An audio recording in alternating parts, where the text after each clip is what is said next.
The next question I want to tackle here today is how to optimize meta ads in 2026. So basically, before we start with how to do it, I want you to understand what is meta ads optimization. So meta ads optimization is beyond scaling because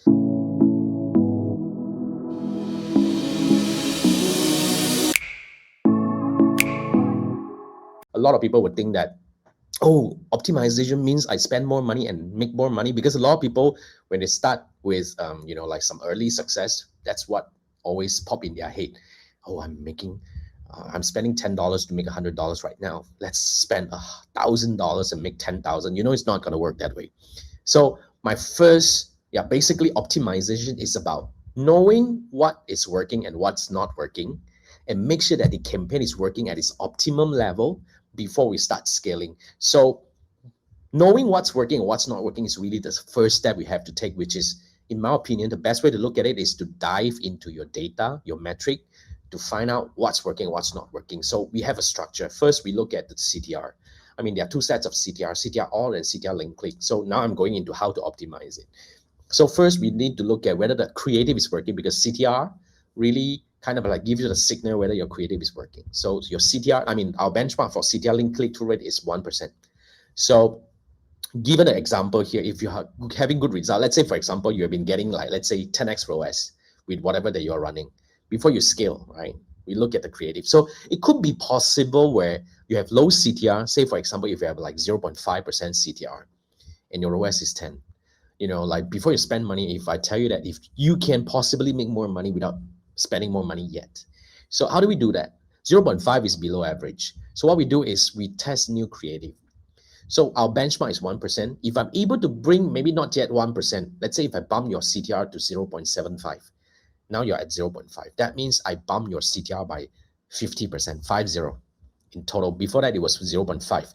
Now it becomes 0.75. That's 50% improvement, isn't it?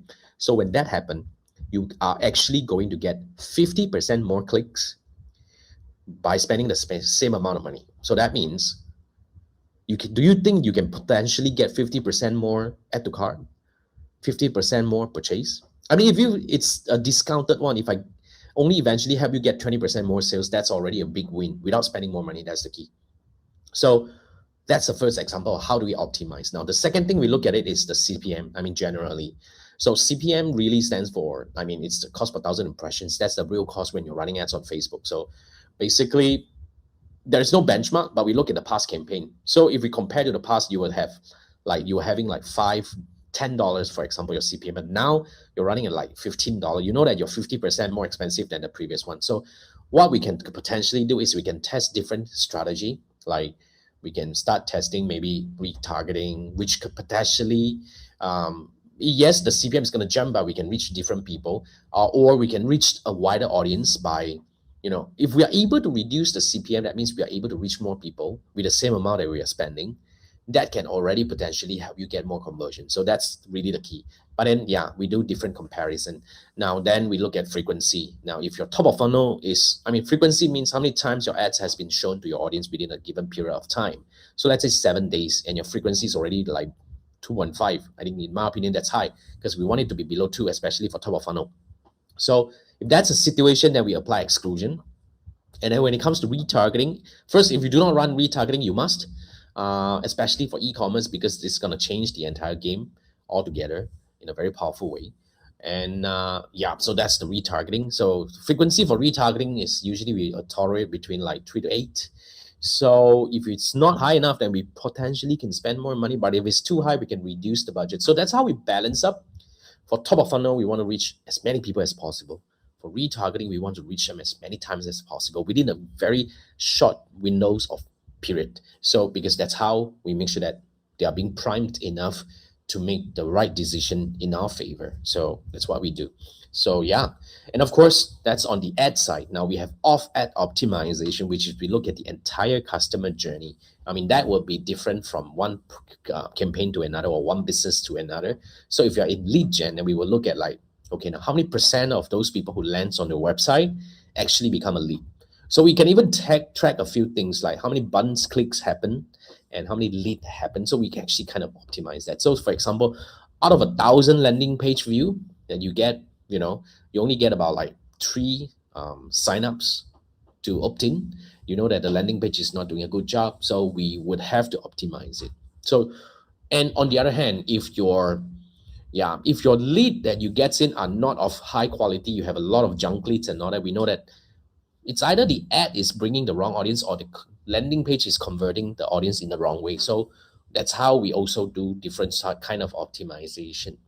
When it comes to e-commerce, it's a lot more straightforward, but it's also complicated. Say, for example, 1,000 landing page view, you only have about like 5 add to cart. You know that, like the experience may not be right. We need to optimize it, whether it's the landing page or whether it's the, like the checkout process or the add to cart whole process and stuff like that. So there are many things to optimize. Let's put it this way. So in my opinion, very simple. Whether you have a good campaign or bad campaign, optimize first before you talk about scaling, before you talk about, like adding more budget, taking it to the next level. I think that's really important. But if you have a non-stable campaign, do not just turn it off just because you believe it's wrong. But then again, what's wrong?